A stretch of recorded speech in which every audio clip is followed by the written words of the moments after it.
Hi, welcome to LaRouche Pack TV. I'm John Hopeful. With me today is Harley Schlanger, the Western States Coordinator for LaRouche Pack. We're preparing a 1-hour video on the collapse of the United States banking system, the need for Glass-Steagall, where things went wrong, what we have to do to make things right. And so we're having a series of discussions along this line that some of this will be part of the video, others is just preparatory material. So that's what we're doing today. So welcome, Harley. Good to be here with you, John. All right. So one of the things we want to focus on is the collapse of the savings and loan sector in the 1980s and the way in which this paved the way for the real estate bubble. Basically, it was a derivatives bubble based upon real estate, right, that then has blown up spectacularly. So, it's worth starting out by pointing out that had we not destroyed the S&Ls, had they not been deliberately taken down, that what followed, all the destruction that followed, really would not have been possible. Well, and it's important to note that the original Glass-Steagall put a firewall up not just between the commercial banks and the investment banks, but also between commercial banks and the mortgage banks or the savings and loans, the thrift institutions, with the idea being that it would be protected so that you would not make spectacular rates of profit, but that you would have a consistent ability to make loans for home ownership. And the payment of the money for the mortgages would go back into the savings and loans to create an income stream for a new pool for more mortgages to be made. And this was protected, and during this whole time, the joke was that the savings and loans were the 3-6-3 industry. You pay 3% on savings, you get 6% on mortgages, and you're on the golf course at 3 p.m. So the idea that the savings and loans weren't making money, which was part of the argument for the deregulation, that you're limiting them. I very rarely saw a savings and loan bank president out on the street with a little tin can collecting money. Yeah.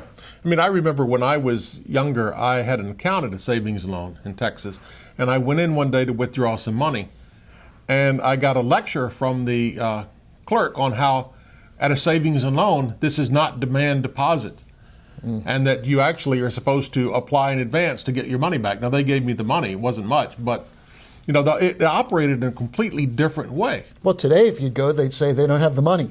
Yeah, but yeah. They'll let you bet on a derivative. Well, yeah, you go into the bank today, you get robbed by the bank. Right.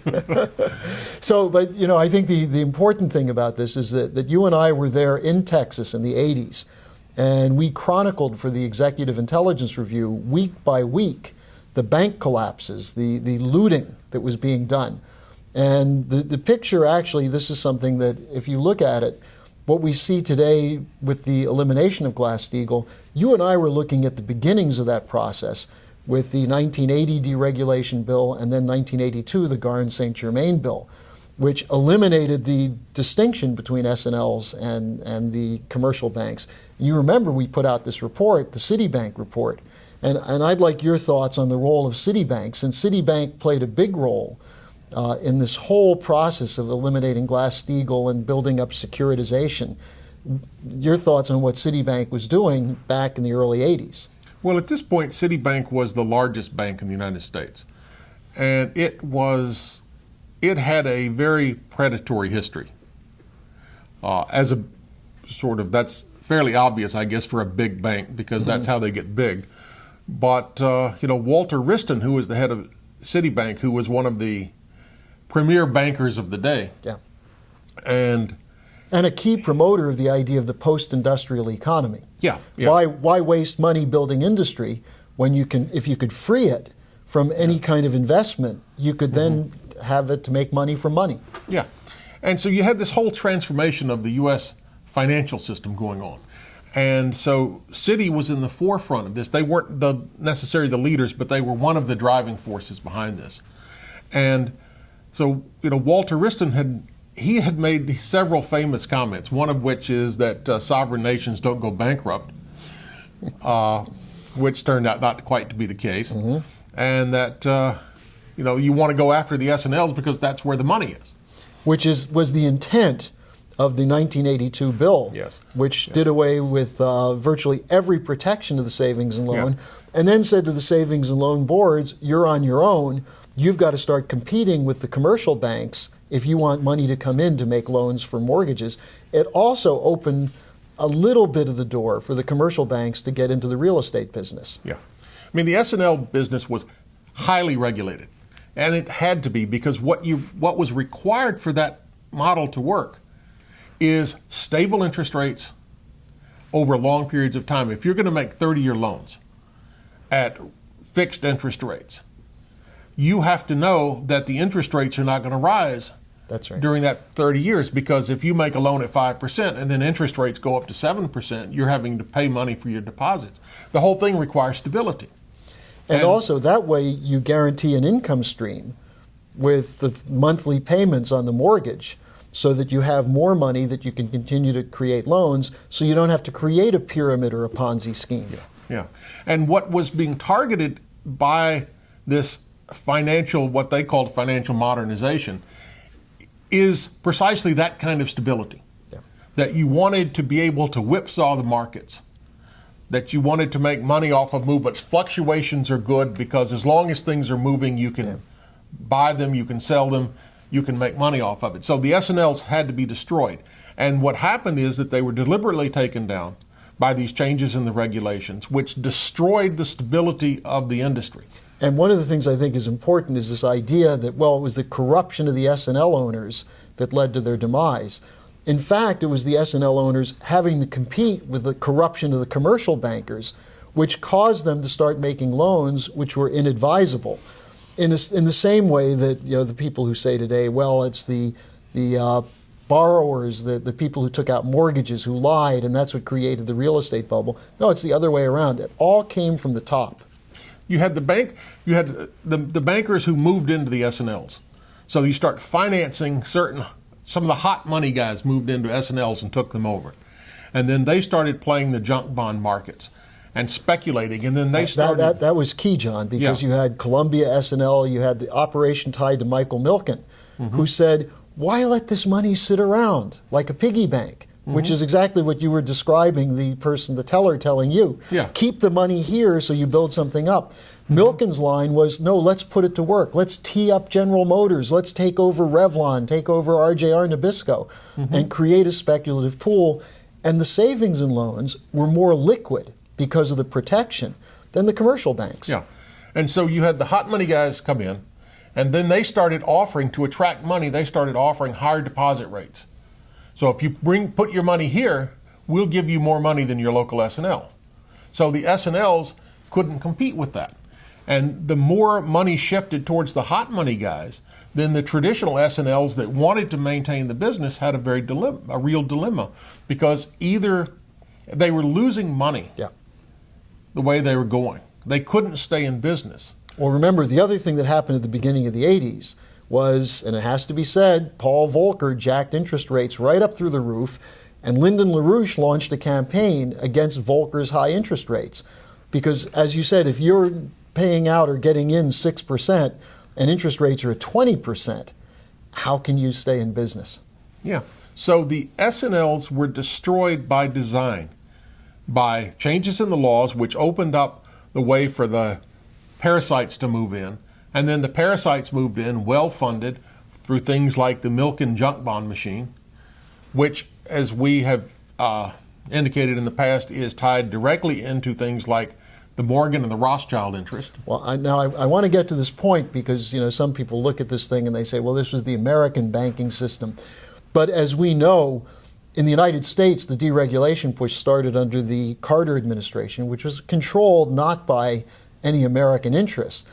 But then you had in 1979 Margaret Thatcher come to power, and over a period of 6 years, shifts in the British banking system, which then culminated in what was called the Big Bang, where London moved to become the global financial center. Now, how did that affect the United States? Well, there was a parallel process going on in Europe and in the United States that you can date it back to, it goes back to the death of FDR. Right. The assault on the United States, the decision by the British Empire that the United States had to be taken down. And the way it was going to be done was through these kinds of financial measures. Deindustrialization, right, to destroy our real economy, and then turning us into financial parasites and building a bubble which will ultimately explode. And the British side of this, the British financial interests, which were completely deregulated in terms of the offshore side of it, was to pull the money out of the United States into the international markets as a kind of asset base for new unheard of levels of leverage that just increased the indebtedness of the United States. Yeah, I mean, it's what we know today as globalization.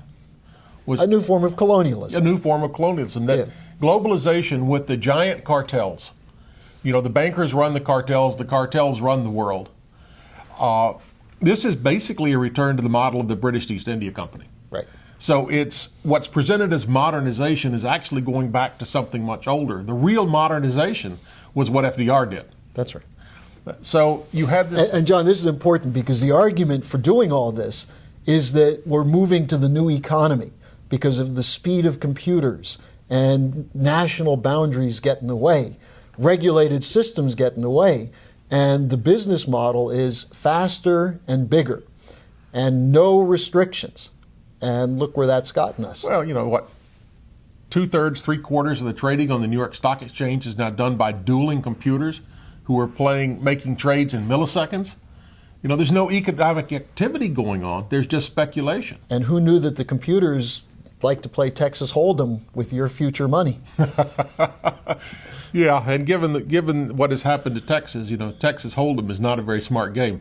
And of course, Barney Frank wants to establish national computer gambling operations. Yeah, well, maybe he's Barney Holding or something like that. Well, bailout Barney is part of this. Now, let's go back to this question though of the Morgan Rothschild interests, and then the role of key operatives for them, like Alan Greenspan and Landfill Graham, the former lamented senator from Texas. Yeah, take a couple of key dates. 1968, which is the launching in the United States of both the rock, drug, sex counterculture and the Bilderberger annual meeting in Mont-Tremblant, Canada, where this World Company Project was announced, which is this is the policy, the announcement of the policy to build these cartels explicitly as an attack on the nation state, to replace the nation states as the ruling body of the world with these corporate cartels, as a way of managing raw materials and things like that, managing the world in a Malthusian era. So this was the explicit policy, and it was announced in 68. It was older than that, but this was sort of the new marketing scheme. All right. Then you have in 1971, you have Nixon takes the dollar off of gold. All right. At the same year, the Inner Alpha Group is founded. All right.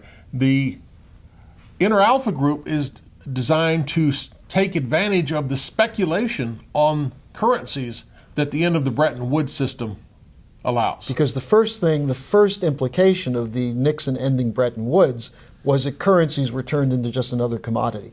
Yeah. There was no longer fixed exchange, so there was no protection of any country from what we've seen in recent years, speculative predators like George Soros and like the hedge funds that come into countries with more money than the countries themselves have.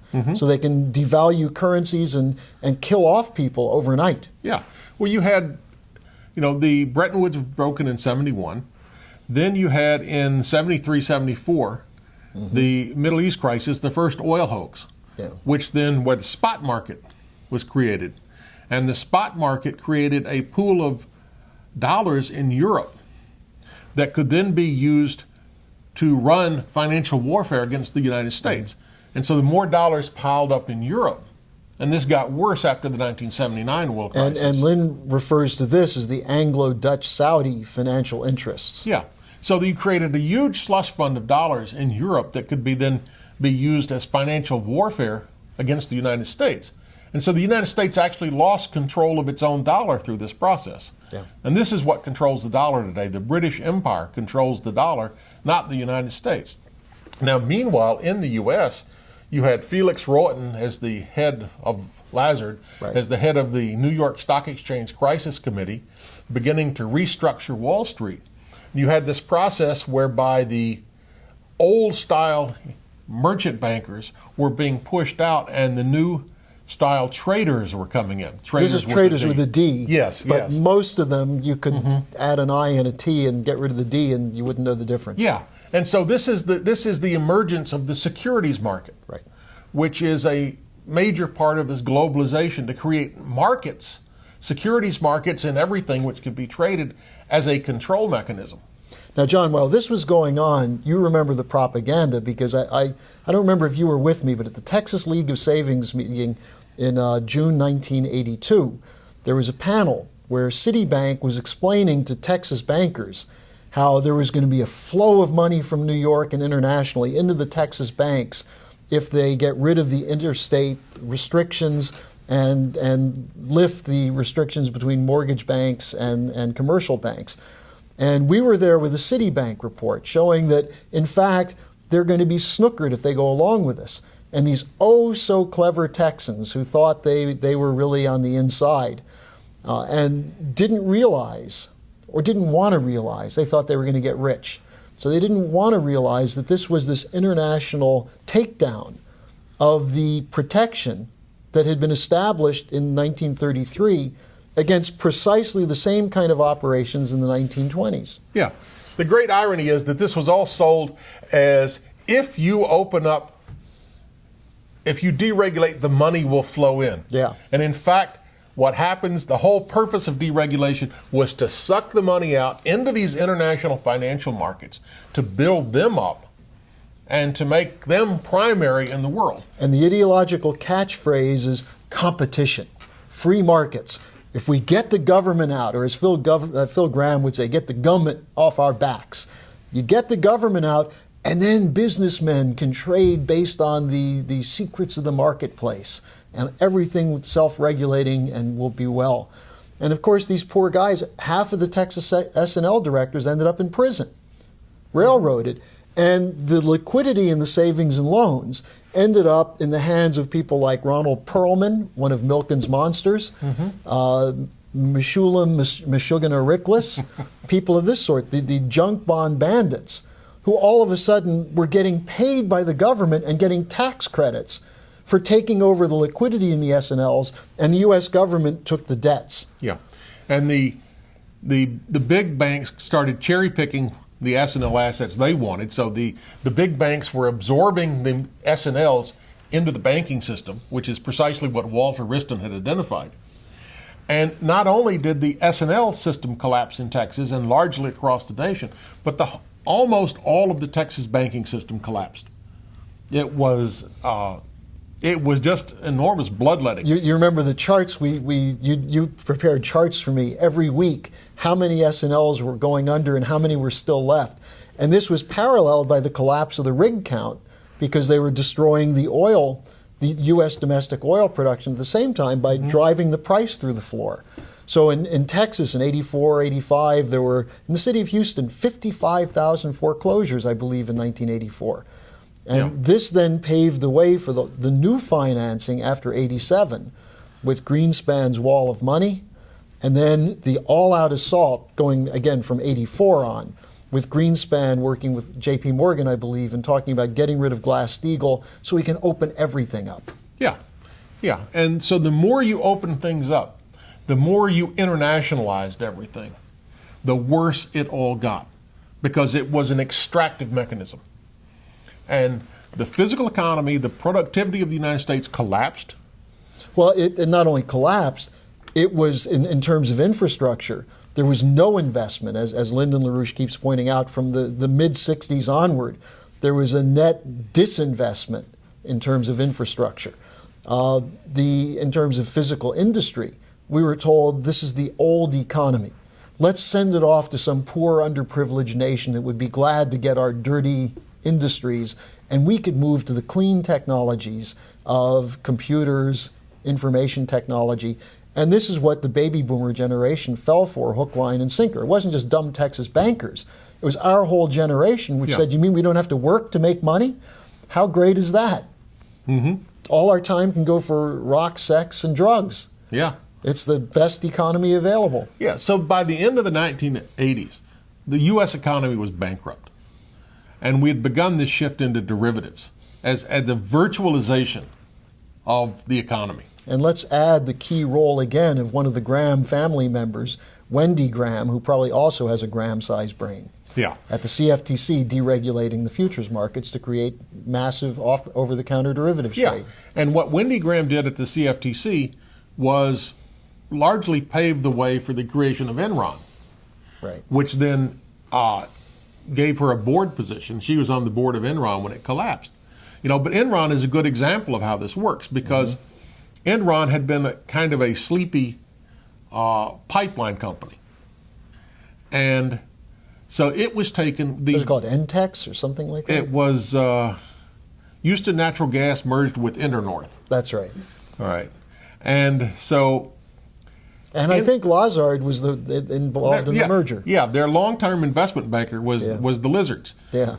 So it's a very small world. Yes. Where you look at all of these things and you keep finding firms like Lazard right in the heart of it, because this is a European investment bank which is involved in steering things inside the United States. It's treason. And Rohatyn is still around. Felix Rohatyn, who was at Lazard Frere, who was a partner with George Shultz in the fascist dictatorship in Chile, who continues to ally himself with Shultz, even though Shultz is supposedly a conservative Republican and Rohatyn a liberal Democrat. And then Rohatyn was the one who financed the creation, along with a few organized crime figures, of the DLC, the Democratic Leadership Council, to say we've got to get rid of Franklin Roosevelt and the Democratic Party. Yeah. No Roosevelt tradition. Yeah, that's not a surprising position for a European synarchist fascist. You could say that. But you take Enron. Okay, so when Thatcher was doing the deregulation and privatization in Britain, Enron was brought in to learn the ropes of electricity deregulation in Britain under Thatcher. And the person who brought Enron in, the energy czar in the Thatcher government, was a man named John Wakeham. And so you had the Thatcher government running the government side of selling off the electricity interest of the government, and the private side of this was being managed by N.M. Rothschild. So this is where Enron learned electricity deregulation. This was made in Britain. And then Enron brought that knowledge back to the United States. So-called knowledge. So-called knowledge, yes. They learned how to steal. Yeah, well, that's the old Dickens pickpocket process. Yeah.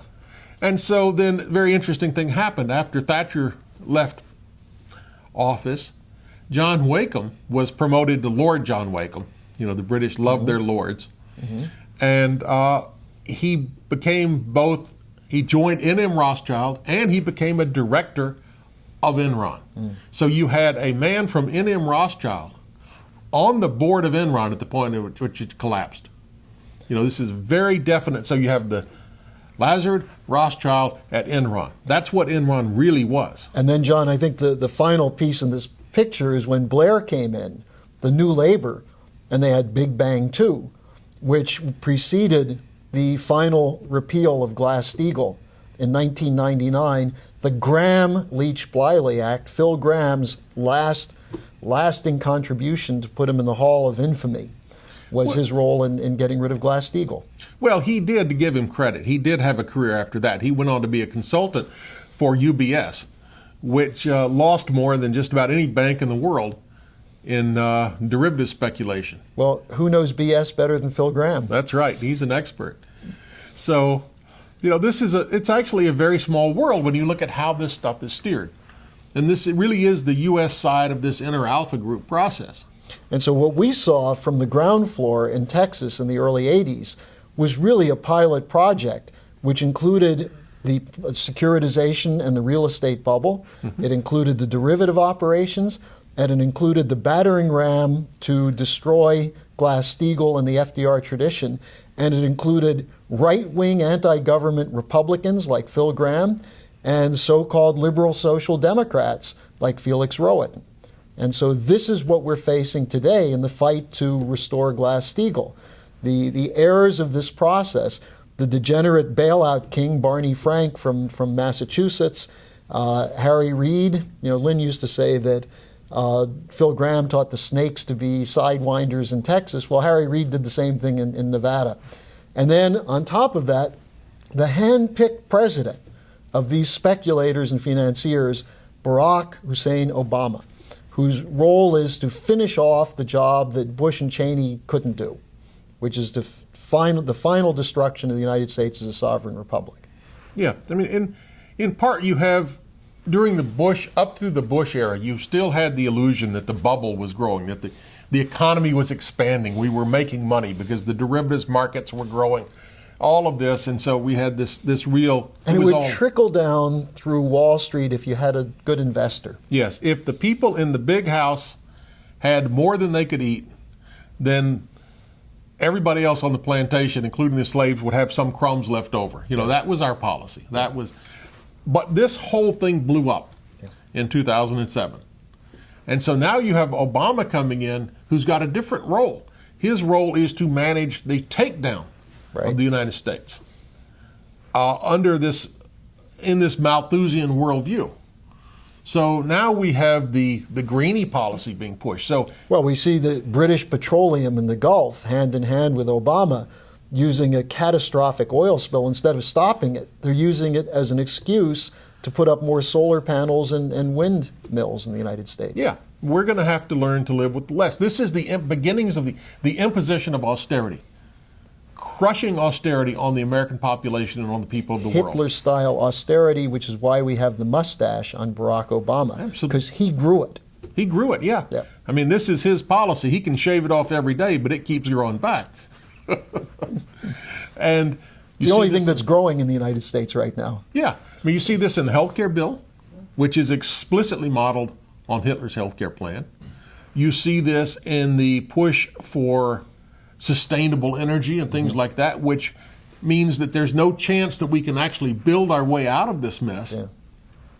And right now we're facing a demographic horror because you have a level of population which can no longer be supported by the existing level of the economy. But I think we should conclude this discussion with a final simple point for the viewers, which is that there's nothing inevitable about this. Obama can be impeached as his popularity is collapsing. He's about as popular as cactus fever in most parts of the country. There's also a growing support in the population. When they know what Glass-Steagall is, there's growing support for it.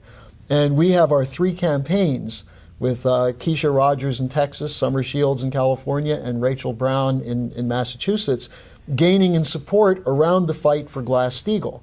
So despite what seems to be an inevitable process, the only thing that was inevitable is that sooner or later, the sleeping giant of the American people would wake up.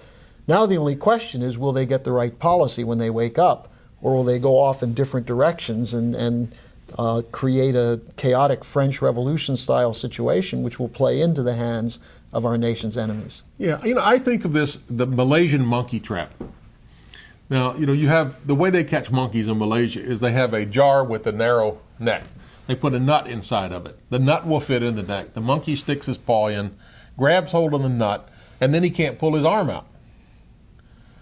And all the monkey has to do to escape is to let go of the nut and pull his hand out.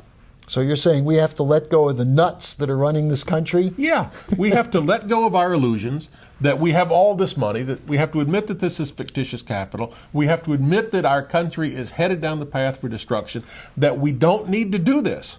We can actually change the policy. We have the policies. We know what to do. We just have to actually decide to do it. Let this stuff go, change the way change our outlook, and there's no reason why we can't move on to a new renaissance. And there's no reason the thieves and the swindlers should get bailout money. They should be looking at prison time. Get back the money and turn it into credit with the national bank and rebuild our country. And in that case, we could take this whole 71 period to 2010, look at this as the final example of what happens when you allow imperial policies to undermine a republic. And so in that sense, from whether you talk about the Malaysian nut analogy or Benjamin Franklin saying it's a republic if we can keep it, it's up to us. Yeah. So let's keep it. I agree, John. All right. Well, that concludes today's show. Thank you.